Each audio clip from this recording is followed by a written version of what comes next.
My favourite flat earther is without a doubt Anthony Bear. He makes lovely little videos, often with some model or experiment that fails miserably every time. And you'll be delighted to hear that he is back. And this time he's not very happy with acceleration.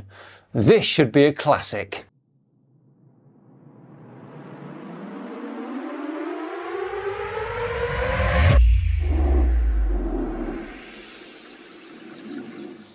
Hello all and welcome along to another video with me, Simon Dan. Thanks very much for joining me. Before we begin today though, a huge thank you to the sponsors of this video, Surfshark VPN. Surfshark is a VPN service that makes online privacy protection easy and attainable, encrypting all internet traffic sent to and from your devices and ensuring that your IP address remains hidden so nobody can see what you do online. On top of that, they block ads, trackers, malware and phishing attempts, and unlike other VPN services, you can use it on as many devices as you want simultaneously. I personally spend as much time online as I do sleeping, around 6 to 8 hours per day. The internet knows a hell of a lot about you, and it's why we should care about our online data. Use Surfshark to encrypt your personal information and send it via secure VPN tunnels so no one can see it without your permission, which is great for protecting things like your ID. ID theft is an increasingly common and scary crime.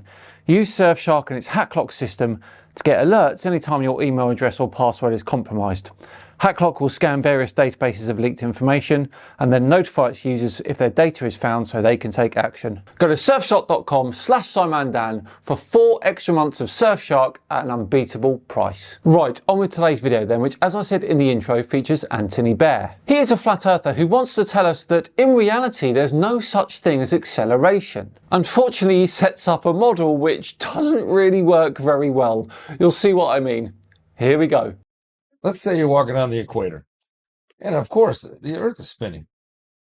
Now, do you know when you're traveling in a circle, you're spinning in a circle, you're accelerating?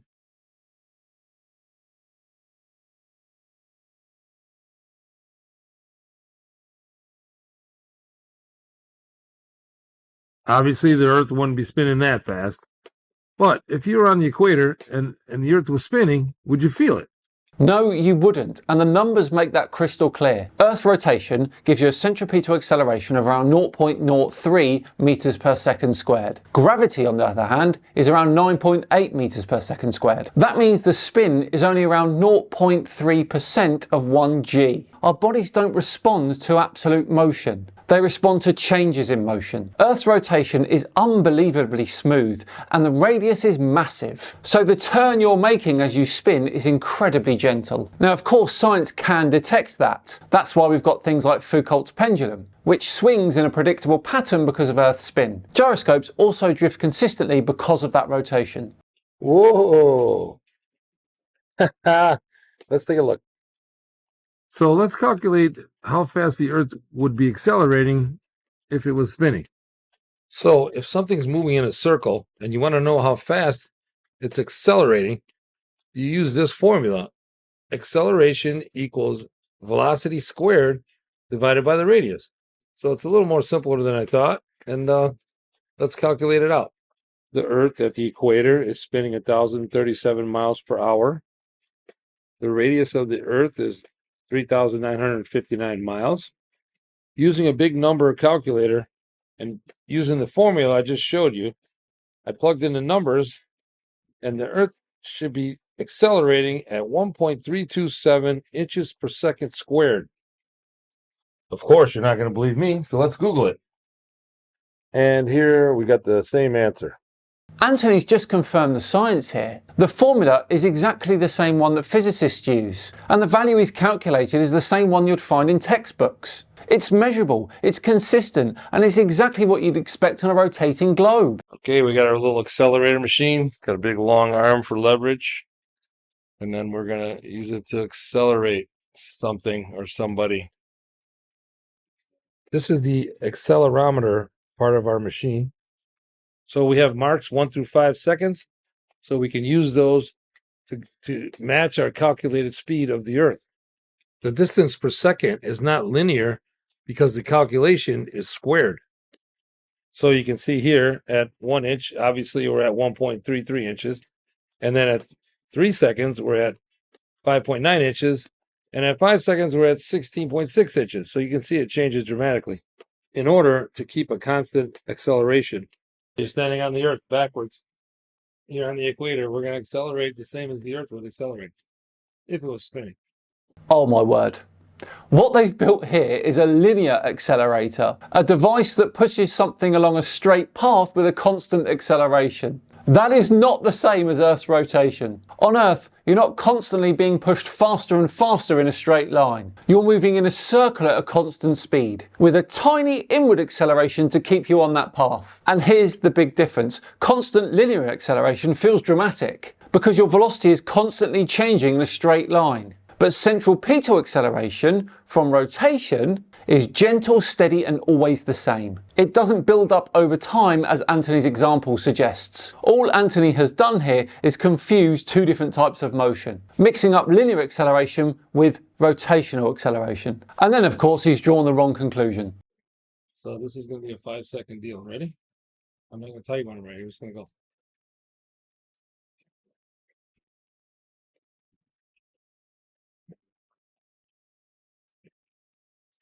Did you feel it? Yes, The whole time? the entire time.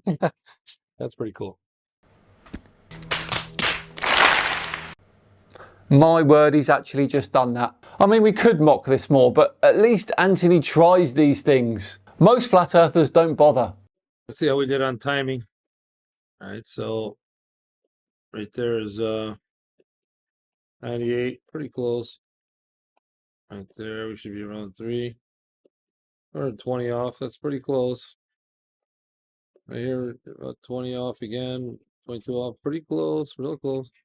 And over here 40. So we're just a hair fast, and you can feel it. Not looking too good for the globe. Let's try it in a chair. You're doing a chair. Okay? No, he's not. I'm sorry, but I can't watch this. What's that?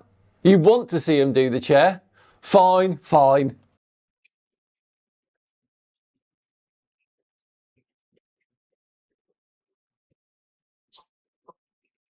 Did you feel it the whole time? Yes.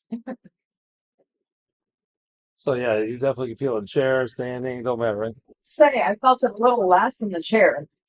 Debunked!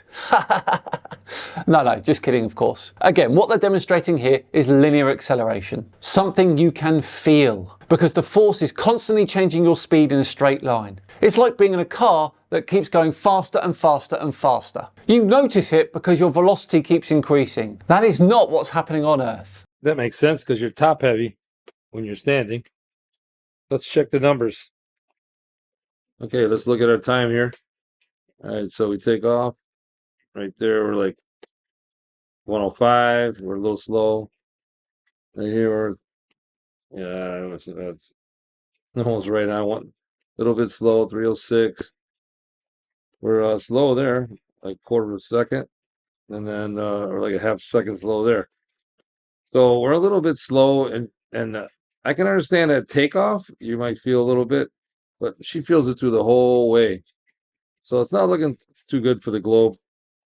According to our results, it doesn't look good for the globe. Now we tried it with another person, and we got the same results.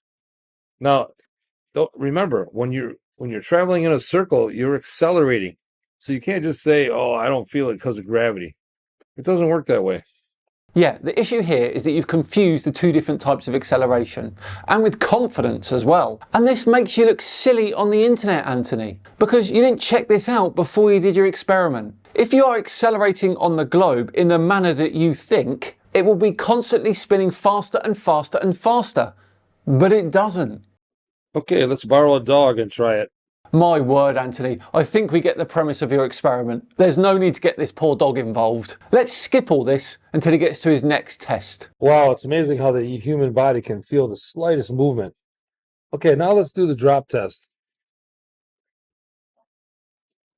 Let's check it out in slow motion.